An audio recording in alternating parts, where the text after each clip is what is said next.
what's up guys? Today's video is going to be slightly different. We're going to start off in the kitchen. I'm going to be showing you guys some prep work for the hunt that's about to come.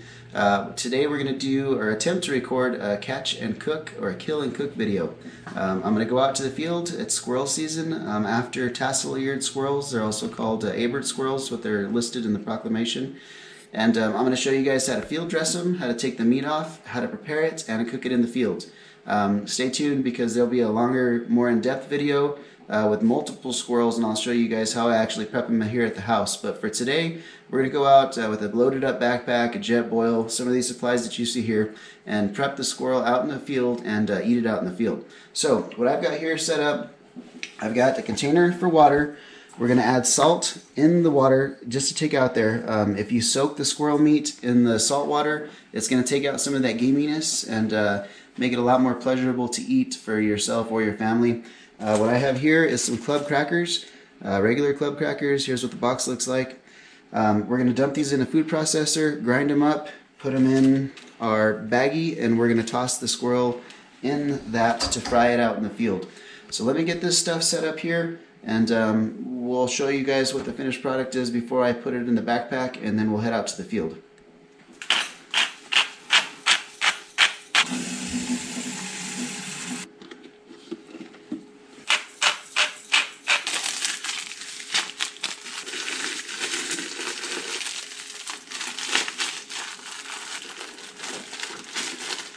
Just point out that it's messy and to have consideration of their wives. Oh, yes. And maybe clean up after. Okay, I'll say that one as soon as I come back. Okay, got everything food processed. We got our club cracker mix with our salt. I added some salt. If you guys want to put garlic or onion powder or whatever other seasonings you want to put in your batter, add it in whenever you mix it up. If you don't have a food processor, you can use a plastic baggie. Put the crackers in there and smash it with a spoon, a rolling pin, a bowl, whatever you can come up with. So I'm going to add all this stuff in my prepped packages, my little baggies, and I'm going to load up the backpack. And my lovely wife is doing the recording today. She said I have to mention that if you're doing this, that you have to clean up your mess. She says it's messy, and that it's nice if you clean up your mess. So if you have a wife or a girlfriend, make sure you don't upset them by leaving a mess before you go out in the field. So I'm going to load up the backpack, and I'll see you guys on the way out there. I'll show you guys some of the footage of the trip, and I'll see you guys out in the field. Alright, one thing I forgot to add is the oil. You can't fry nothing without oil. This is some fryer oil. Pick it up at the Sam's Club. You can use whatever type of oil you have a bunch of, except for motor oil. Make sure it's just for human consumption. So let's get everything packed up, and I'll see you guys out there. Alright guys, we made it to the truck and we are headed out. I just wanted to talk about what our setup would be for the day. I've got the Wildcat, FX Wildcat MK3 with the 700mm barrel set up in 22 caliber. It's got the Slug liner A, one of the older ones before the Superior and Superior Heavy. I've got it tuned for the 25 grain Zan slugs. Here's a picture of those, and I was out shooting this setup yesterday just to fine tune it, and at 50 yards I was getting cloverleaf groups consistently, and that's about the distance I get for squirrels out here. Usually I've had a couple of them longer than that, but typically that if you're sighted in at 50 yards to hit a quarter, 10 out of 10 shots, 9 out of 10 shots, then you'll have no problem coming out and bagging some squirrel. So I'll show you guys some more detail about the setup whenever we get out there, and I can show you some pictures. But we are headed out, so let's cut to this part where we kind of hit the forest and start walking around, driving around, looking for the squirrels. Alright, so we're cruising out to our destination. It's about a little over an hour from where I live, and we've got a mix of this lower elevation kind of transitions into the higher elevation. We can run into some of the ponderosa pines. This lower elevation here, there's a lot of juniper, a lot of cedar and pinon. Up here we start to get into the ponderosas, and this is kind of more of the prime squirrel habitat. And as I go farther in the forest here, we hit more of this ponderosa forest, and that's where we're looking to hunt for the day. Alright guys, we made it out to our area where we're going to start walking. I just wanted to take time real quick to show you guys our setup. It's the FX Wildcat MK3. I'm not going to be carrying the bipod out there. I've got a Donny FL Tanto, an Athlon Ares ETR.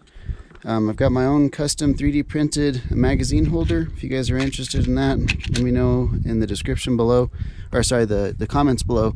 I will have a website for a lot of these 3D printed accessories. I got a barrel band on here that I 3D printed, a bipod clamp that I 3D printed. This side shot scope mount is 3D printed, and I've got a lot more accessories to come. But the specs for the rifle will be in the description. So if you guys have any questions, just look there first. If it's not listed, let me know in the comments, and I'd be more than happy to answer any of you guys' questions. So I'm all packed up, and we're gonna take a walk and see what we can find. So let's head out. All right, we're out here walking around, and I could hear a squirrel barking at me real quick, real brief, for about 3 chirps. And I'm gonna walk off into the area where I think he was, which is back here in this general area.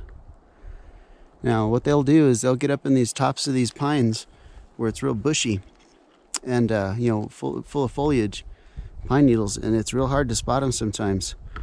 And if you kind of wait them out and got a good pair of binoculars, a lot of times you can find them if you have some patience. So I'm gonna walk over this area and see if I can kick him up, spook him, figure out where he's at, and put a shot on him. So let's see what we can find.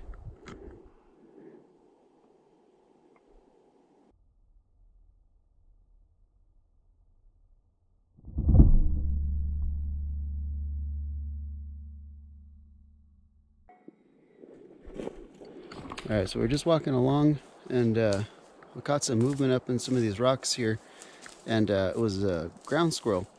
Now, there's no season for ground squirrels. They're considered a pest species, a non-game animal, so there's no season, no limit.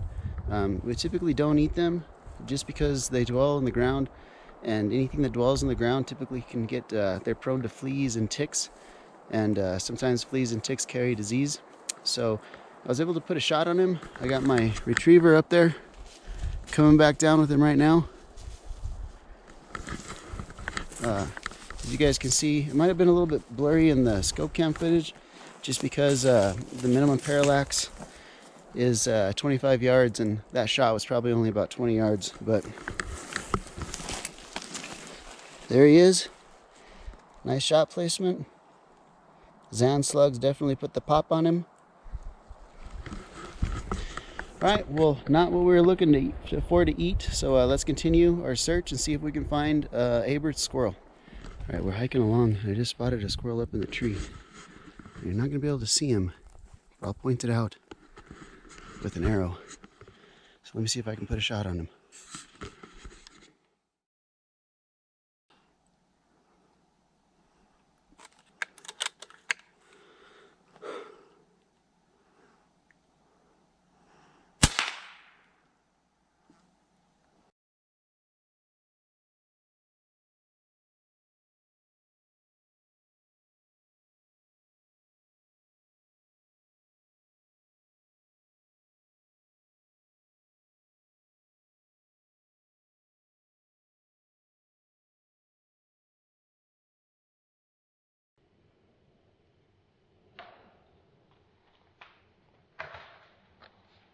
All right, we just bagged our first Aberts for the trip, for today's trip, and at least we got something for the pot.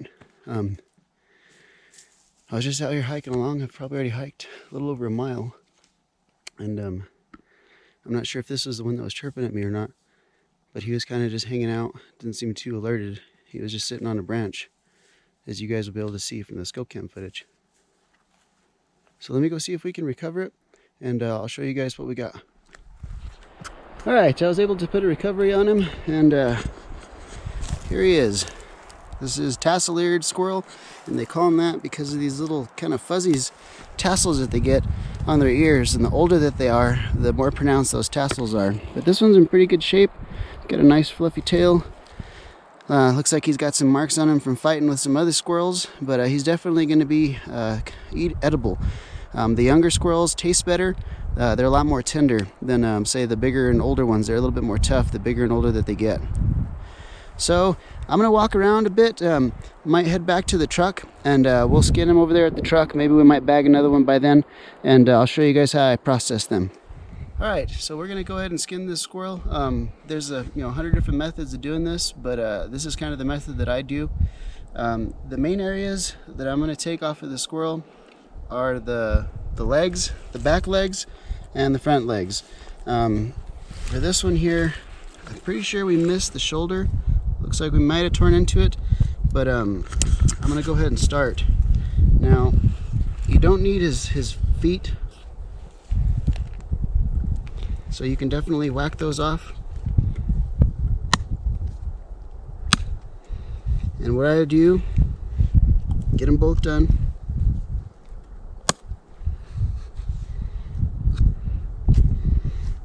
I'll make an incision on the easy soft part of his hip right there, the inside of his thigh.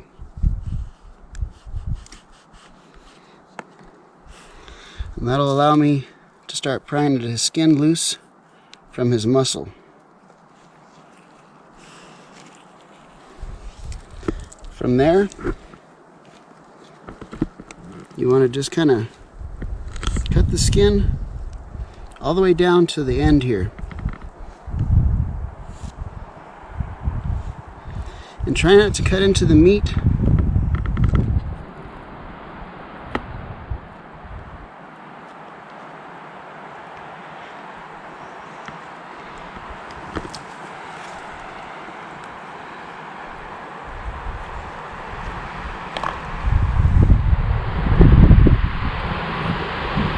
And then you're going to work on peeling back the skin from the meat.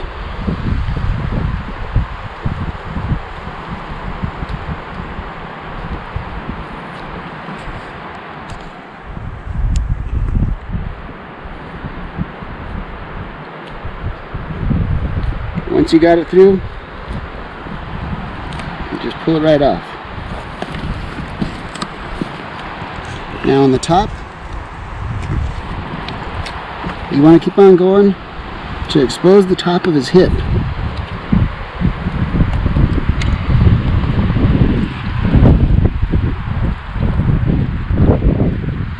Just like so. And where you're going to cut is right there at that joint.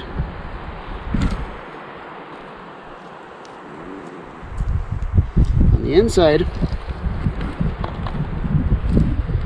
want to make sure everything's peeled up to the inside of his thigh right here so you can see that crease. Now you can see this piece here, there's a blood vessel there, so if you nick that, it's going to kind of make a mess, and you can feel the bottom of his pelvis right here. You want to cut right above that. You obviously can't cut the bone. Now see where this seam is right here? You run it right along that. And then you're gonna pop him up, his leg. Now, right in here at the tip of the knife is a ball. And you wanna separate the ball from the socket. And you just get your knife right in there and cut it loose. And then you got yourself a perfectly good squirrel leg. So you guys can watch while I kind of fast forward through the rest of it, and we'll get to the shoulder. I'll show you guys again. Okay, so in this fast forwarded section, it's basically the same as I did last time. You kind of want to just pry the skin loose from the muscle, and as you pry enough space loose there, you can kind of cut the skin down and work your way towards the end of where his foot was.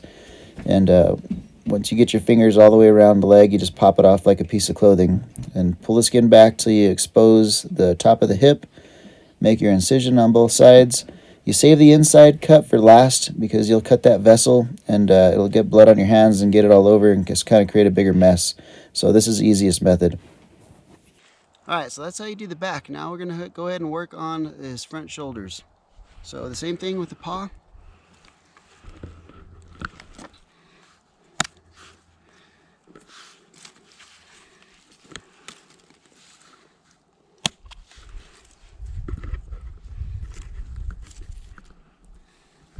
Find you a piece of skin and pinch it in his armpit. Make your cut.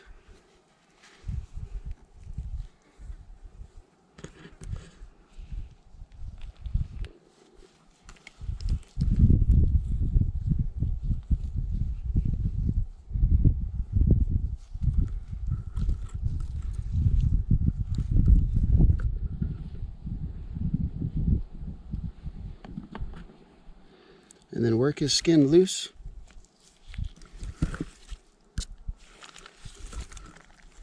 From the muscle.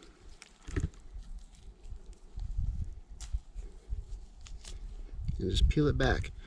You're going to also want to be careful when you peel this back, because you'll peel his muscles off. So just kind of work it slowly.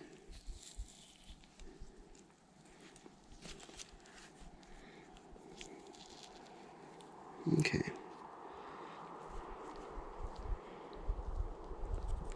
You're going to cut right here under his chest. Under his armpit.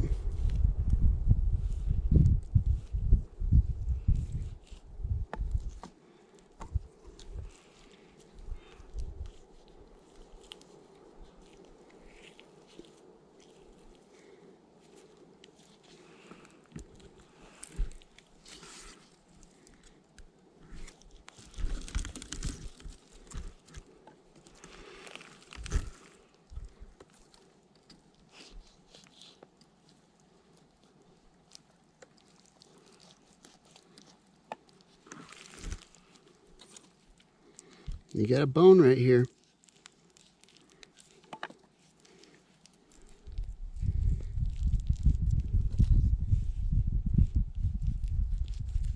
So I got everything cut right up to the bone. And for the bone, it's pretty hard to snap. What I do is cut it. And there you got a nice little shoulder piece. So let me fast forward. Let me fast forward through this next part and finish cleaning him up. Okay, the front shoulder isn't much different than the back leg. The concept is the same. You cut the skin, make an incision, pull the skin loose from the muscle, and kind of work it loose until you have enough space to make a clean cut to kind of work your way towards the end of where his paw was, and then just kind of slide it off. And when you get to the back, you cut under his shoulder blade is the point where you want to make your cut. And you'll cut everything loose right there. You cut behind the shoulder blade right there underneath it, and you get to the bone, and you make that hard cut right there, and you're good to go.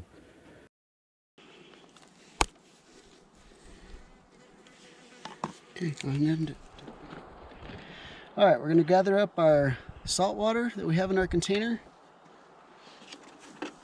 We've also got some rinsing water.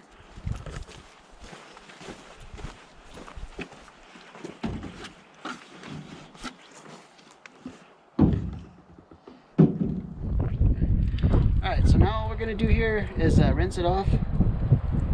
Any hairs that you have on it, it's best to pick them off. I don't care for squirrel hair, and it's going to leave it kind of gamey. So let me get these things rinsed off just like this.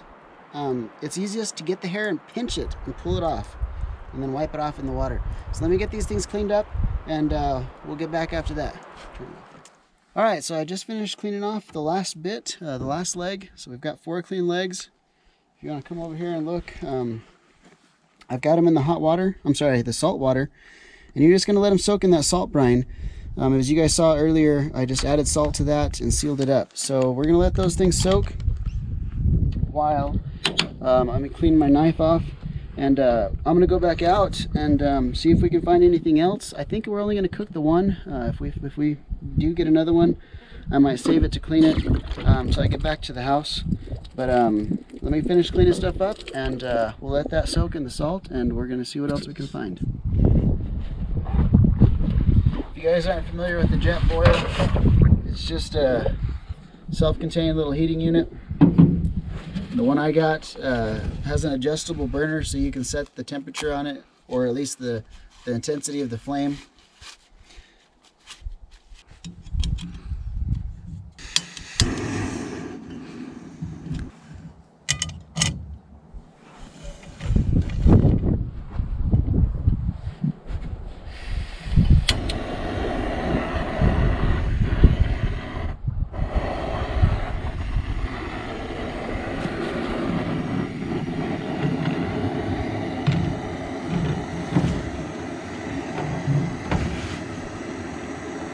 See if we can use that to block some of the heat. I'm gonna go ahead and get this stuff set up, and you guys can kind of watch as I do things, and we're gonna cook this squirrel up. Alright, so you want to pour enough oil in here to cover at least halfway up the sides of the squirrel. The batter is going to absorb a little bit of the oil when you pull it out. So if you're cooking multiple batches, you'll need to add a little bit more after you cook the first round. I'm just going to empty out the water and get ready to cook it. Alright, I'm just going to toss the squirrel in here. We'll do 2 at a time. Close it back up and give it a good shake until it's coated.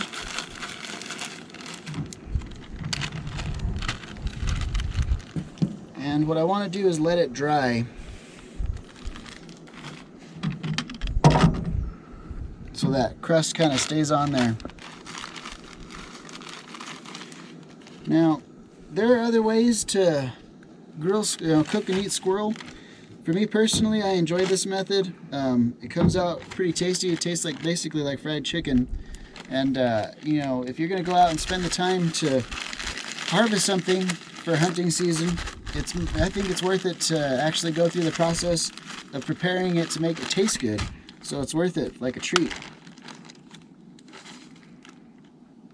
Alright, so we'll let that set, and once the oil's hot enough, we'll get back and see how I cook it. Alright, the oil feels like it's getting pretty warm. You can tell if it's hot enough. When you dip it in, it starts popping. Just like that.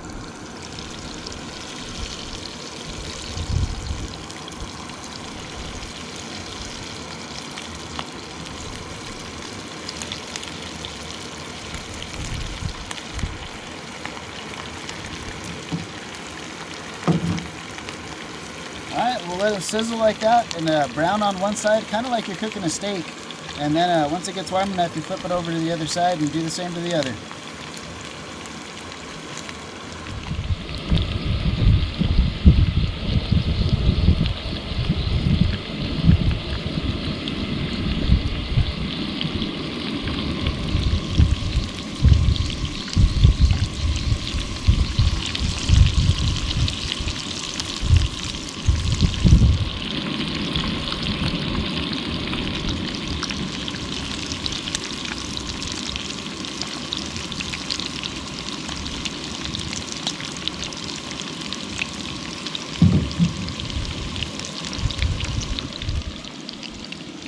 Alright, so that's what they're supposed to look like. We're going to keep on letting them sizzle like this. And if you noticed, I put cuts in them. Normally I don't do that because I cook them in a deep fryer back at the house.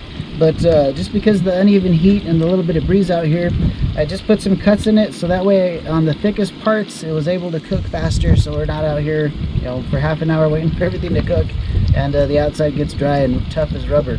So we just want them to cook until they're done, all the way to the bone. We'll probably leave them here for another minute or so, and then we'll take them off and we'll let them cool and we'll start eating.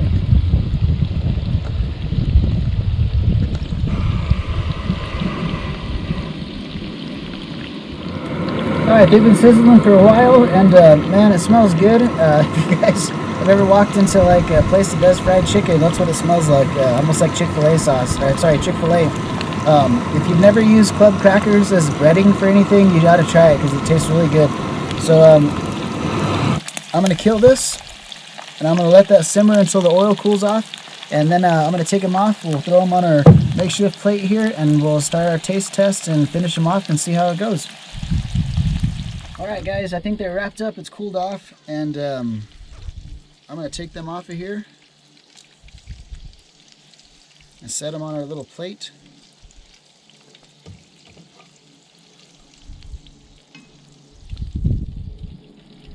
Golden brown on both sides. It smells really good.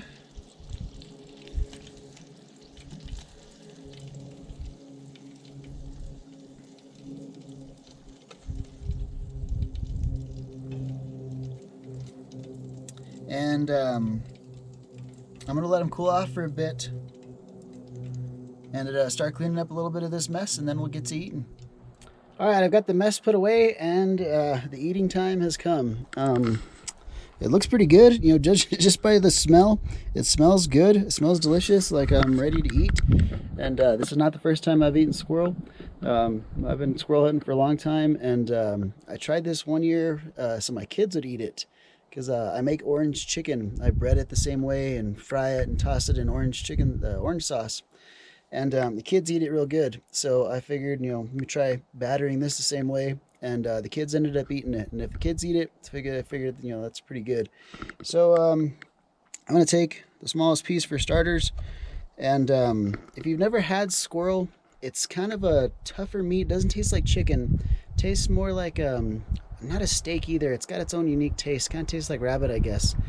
But I'm not going to make you guys watch me eat this whole thing, but my mouth is already watering. I'm going to eat a few bites here and describe the taste. If you can see, it's kind of a medium to dark meat, and it tastes good with that breading.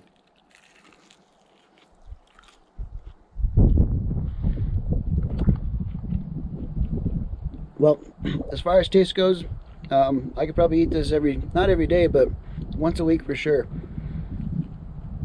So I don't want to force you guys to watch me eat the rest of this, but take my word for it, it's delicious. If you guys are interested in more of these kind of catch and cook videos, leave me a comment, and I'll try to make it a point to get out and do this more often. But if you guys have any questions on the recipe, anything else like that, leave it down in the comment section. If not, I will see you guys next time. Thanks for watching.